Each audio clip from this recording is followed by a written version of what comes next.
ক্ষমতা ছাড়ি দিতে হোক আর কুটা জোট হোক যাই করুক, যদি স্বইচ্ছায় মাইনে নিত তাহলে এত লোকের প্রাণ যাইতো না, তাদের এত মানহানি হইতো না। যদি এই যে মানহানি হলে সেই চলে যাওয়াই লাগলো, কিন্তু দেশটা শেষ করতে গেল, আরো মানুষের জন্য ক্ষতি। সব কিছুই তো ভারতে পাঠায়, সব সব মোদি খাচ্ছে। মোদি সব খাওয়ায়। এই বাংলাতে আর জানেন না, হ্যাঁ হ্যাঁ এই কুচকুচি মারামারি কাটাকাটি হবেই। আবার দুদিন পর এরাও আবার খারাপ হয়। করতেন। আমি করতাম, যা করতাম তা মুখে মুখে করতাম। আমার ছেলেবেলে বিএনপি করে, আমি আমলি করতাম।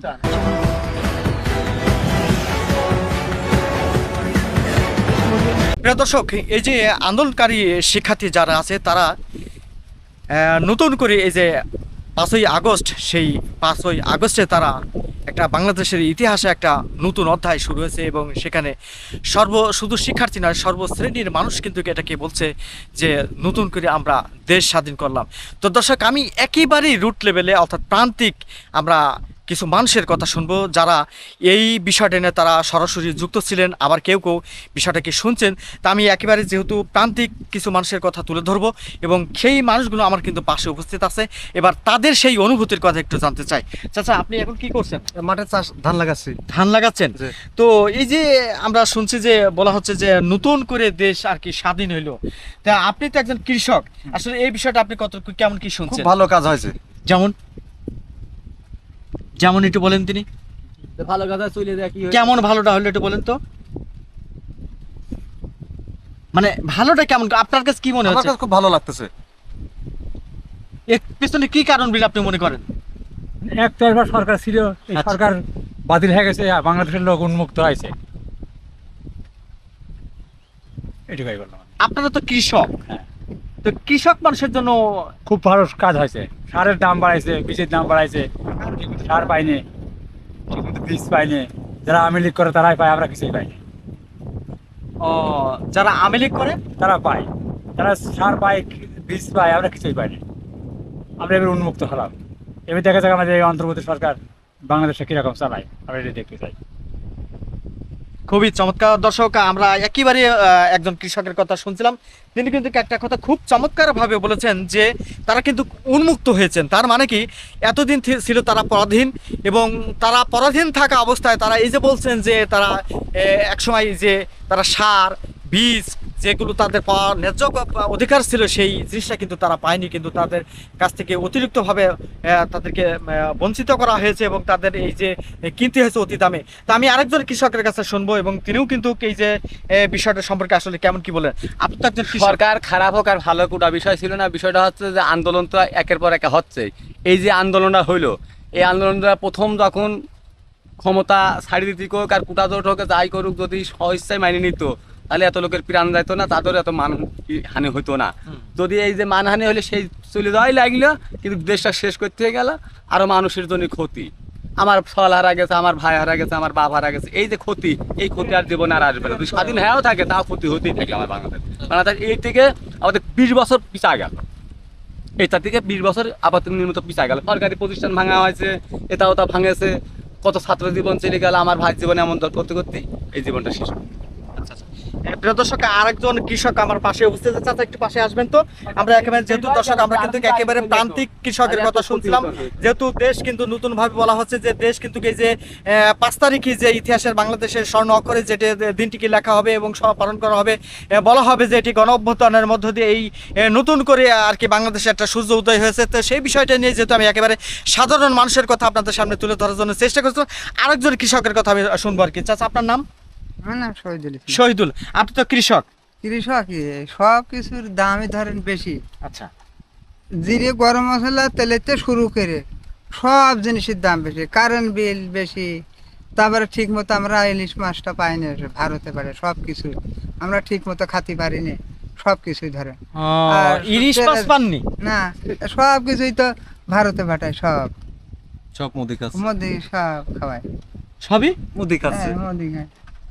সব তো মোদির জন্য পাঠায়, শেখ হাসিনা। প্রিয় দর্শক, চমৎকার একটা কথা কিন্তু আর বলছেন না থেকে আসলে। তেলের দাম বেশি, পেট্রোলের দাম বেশি, ডিজেলের দাম বেশি, বাংলাদেশ যেরকম তারপরে সোয়াবিন ভারতেও তেলের তাই দাম হবে। বেশি, সবকিছু। আর আমরা আছে গরুর দাম, কোরবানির সময় গরুর দাম ঠিক মতো পাই না, গরুর কারণ দাম কি? কমায় ফেলা দেয়। কি ওদিকে কারণে? ভারতের থেকে নিয়ে আসে মাল, উৎপাদন করে, বেশি হয়ে যায়। পেঁয়াজ নিয়ে আসে যখন আমরা, পেঁয়াজের দাম পাই না। এইবার একটু পাইছি পেঁয়াজের দাম, তাছাড়া যাবত পেঁয়াজের দাম পাই পায়নি। না। আচ্ছা, তাহলে আপনার হিসাব মতে যেহেতু এই যে সরকার যে গণঅভ্যুত্থানের মধ্য দিয়ে এই যে শিক্ষার্থী যারা ছিল তাদের মধ্য দিয়ে যে নতুন করে একটা সূর্য উদয় হয়েছে, বা যেহেতু আপনারাই বলছেন যে আসলে আমরা মুক্ত হয়েছি, আমরা স্বাধীন হয়েছি, তো সেই ক্ষেত্রে আসলে এই যে আপনারা তাতে কি আপনারা খুশি তো? হ্যাঁ ভালোই আছে, আল্লাহর রহমতে খারাপ আর হয়নি। এতদিন একজন থাকাটা উচিত না, ওর আগেই নামিয়ে যাওয়া উচিত। এতদিন না শেষ হচ্ছে 19 কোন মান চলে গেল, আর কত মানুষের মার কোল খালি করে দিল, বহুত লোক ক্ষয়ক্ষতি হলো, এর আগে মেলা। আচ্ছা, আমি আরেকটা কথা আপনার সাথে একটু যুক্ত করতে চাই, যেহেতু আপনি বললেন চলে গেল, আসলে উনি তো স্বেচ্ছায় যেহেতু উনি পদত্যাগ করছেন, পদত্যাগ করার পর উনি কিন্তু মানে আমাদের দেশে তো নেই, উনি তো বিদেশে চলে গেছে। তাহলে এই যে বিদেশে গেল আর কি, আসলে এই যাওয়াটাও কি আপনারা কি মনে করেন ঠিক হয়েছে? এ জায়গাটা ধরেন সে ভয় জায়গা জামাই হোক চলে গেল, আর তো ভয় জায়গা জামাই হোক চলে গেল। কিন্তু সে তো একজন দেশপ্রেমিক ছিলেন না? হ্যাঁ, সে পালাই গেল। এখন আমার দেশ সব মানে ময়া থাকা যায় থাক চলে গেল জান বাঁচায়। দেশের প্রতি তো মহব্বত থাকা দরকার ছিল। ময়াবাদ থেকে ছিল যে আমি থেকে যাবো, আমার বাংলাদেশ সোনার বাংলা, আমার এই দেশ, এই লোক সবই তো আমারই লোক, যে আমার ছাড়িয়ে চলে গেল। আচ্ছা দর্শক, এই প্রসঙ্গে ভাই আপনি একটু খুব সুন্দর কথা বলছেন, একটু উঠে আসেন তো। এই যে আসলে আপনি খুব সুন্দর কথা বলছেন যে এই আমি একটু আপনার মাধ্যমে জানতে চাচ্ছি, এই যে দেশ ছেড়ে চলে গেল আর কি, তা আসলে কি আপনার মনে হচ্ছে এটা দেশপ্রেমিকের কোনো কাজ? এই দেশকে না। কোনোদিনই ভালোবাসে না, এই দেশকে কোনোদিনই ভালোবাসে, ভিতরে প্রতিশোধের আগুন জ্বলে, খালি প্রতিশোধের আগুন জ্বলালে তো আর সেই লোক একটা কথা সমাজ হলো- নিয়ে চলাফেরা করতে পারে না। আমার যদি রাগ থাকে আপনার পারে, তা আপনি যদি আমার বাসার পাশ যান, তা আপনি সুন্দর পরিবেশে ভালোবাসতে হবে, কিন্তু এর ভালোবাসা আছে, কিন্তু ভালোবাসার ভিতরে রস নাই, তাই আজ এই পরিস্থিতি আমাদের দেশের। আর হাত থেকে তার মানে আপনার মতে এইভাবে দেশ ত্যাগ করা উচিত হয়নি? না, আমার এতদিন রাখেছে, সে এতদিন ভালোই যদি বাসবে, চলে গেল। চলে যাবে কেন? সে থাকবে, থাকে কোনো একটা সমাধান করতে পারে, তো সাইডি ছুটি দিয়ে একটা সমাধানের ভিতরে আসতে পারে, সে সমাধানে আসেনি, সে হ্যাকা করে বসেই থাকে যে এত লোকের জীবন গেল, নাই কিন্তু এতদিন থাকবে না। আচ্ছা আচ্ছা, তো দর্শক আরো সাধারণ মানুষ যেহেতু উপস্থিত আছেন, বাবাজি আপনি ভালো আছেন? আছি আল্লাহ নিয়ে যাচ্ছে। কেমন ভালো আছেন বলেন তো? এখন খুব ভালো, এখন অশান্তির বারে ভালো, এখন শান্তি তো নেই। কেন গতকাল তো আপনারা বিজয় অর্জন করেছেন তো? আমার গভর্নমেন্ট হ্যাঁ করেছি তো, করে এখন এই ভালো হবে কি কিরা ভালো হবে উপর আল্লাহ ক্ষতি পারবে, আমরা ক্ষতি পারবো না। উপর আল্লাহ জানে। এই বাংলাদেশ জানেন না, হ্যাঁ, হ্যাঁ। এই কুচকুচি মারামারি কাটাকাটি হবে, আবার দুদিন পরে এরাও আবার খারাপ হবে। আচ্ছা আচ্ছা আচ্ছা, হ্যাঁ চাচা, আমরা যে বুড়ি হয়ে গেলাম 71 কি করা লোক, আপনি কি মুক্তিযোদ্ধা? মুক্তিযোদ্ধা না বেলাছি ঠিক, আমি ওসব পথে আর বাপ ওই জায়গায় গ্রামে ছিল, ওসব পথের লোক আমরা না, আমরা বংশধরী নই। আচ্ছা আচ্ছা, তো মোট কথা আপনি যেটা বোঝাতে চাচ্ছেন যে আসলে কে ভালো হবে আসলে বলা মুশকিল। মুশকিল এইটাই বলতে বাবা, কিছু মনে করবেন না এটা। আচ্ছা আচ্ছা আচ্ছা, যে আমরা না আল্লাহ, আপনারা 10 জনের জন্য আমরা শুনে। এই সরকার আচ্ছা, আপনি যে গতকালকে যে নতুন করে এই যে হ্যাঁ, গণঅভ্যুত্থান শুরু। সরকার যেখানে গণঅভ্যুত্থানের মাধ্যমে অলরেডি এই আওয়ামী লীগ সরকার আর কি বিদায় নিয়েছে আর কি, হ্যাঁ। এবং সে কিন্তু অলরেডি বিদেশে পাড়ি দিয়েছে, হ্যাঁ। আসলে তার বিদেশে পাড়িটা কি ঠিক আছে? হ্যাঁ ঠিকই আছে, একই জায়গায় ঠিকই আছে। কেমন? খারাপ ব্যবহার করলে এবার কি হয়? কেন, সে তো দেশপ্রেমিক মানুষ ছিলেন। ছিল ভালো, তারই তো লোক ছিল আমরা। ও, আপনিও আওয়ামী লীগ করতেন? আমি করতাম, যা করতাম তা মুখে মুখে করতাম। আমার ছেলেবেলে বিএনপি করে, আমি আওয়ামী লীগ করতাম। আওয়ামী লীগ না, ওই বিএনপির মধ্যে ওই ভোটটা দিলাম তার শেখ হাসিনা? শেখ হাসিনা। আচ্ছা, এই হচ্ছে ব্যাপার, তাছাড়া কিছু হই না। তার মানে শেখ হাসিনাকে ভালোবাসতেন? ভালোবাসা মানে ওই ভোটটা দিলাম, ওই ভালোবাসা। ভোট দেওয়াতে ভালোবাসা। হ্যাঁ, আচ্ছা আচ্ছা আচ্ছা, ভোট দিয়ে মানেই তো তাকে ভালোবাসতেন? ভালোবাসতাম। তারপরে আবার এই কয় বছর বেবি স্বতন্ত্রের বসাচ্ছে, আর ওর মধ্যে হয়নি। আচ্ছা, খারাপ ব্যবহার করতেছে, হ্যাঁ হ্যাঁ। যাই। তাহলে এখন আপনি যে এই যে উনি যে কাজটা করছে সর্বশেষ, উনি তো লাস্টে বিদায় নিল, বিদায় নিল। কিন্তু এত মানুষকে প্রাণ ধরিয়ে আল্লাহর কাজ করছি, আপনারা যখন ই করতেছেন আরো ভালো হোক, ভালো চেষ্টা দিন করে ভালো হোক, আমরা এগিয়েই খুশি। গরিব গরাব আমরা খাটি খুটি খাই, আমরা একটু সুখী থাকি, এগিয়েই আমরা চাচ্ছি। আচ্ছা কাটাকাটি মারামারি আমরা এখন পছন্দ করি। আমার এক ছেলে যাচ্ছে, আরেকজনের এক ছেলে যাচ্ছে, দুঃখ না আমার। হ্যাঁ, আমার ভাত তো বলো না, আমার দুঃখ করি ওই যে যে এত মানুষের প্রাণ চলে পান যাচ্ছে। চলে যাচ্ছে, এই যে শান্তি জিনিসটা যাচ্ছে আপনার কাছে। প্রিয় দর্শক, আসলে একেবারে সাধারণ মানুষের কথা কিন্তু শুনছিলাম। বিশেষ করে তিনি কিন্তু একজন বয়োজ্যেষ্ঠ মানুষ।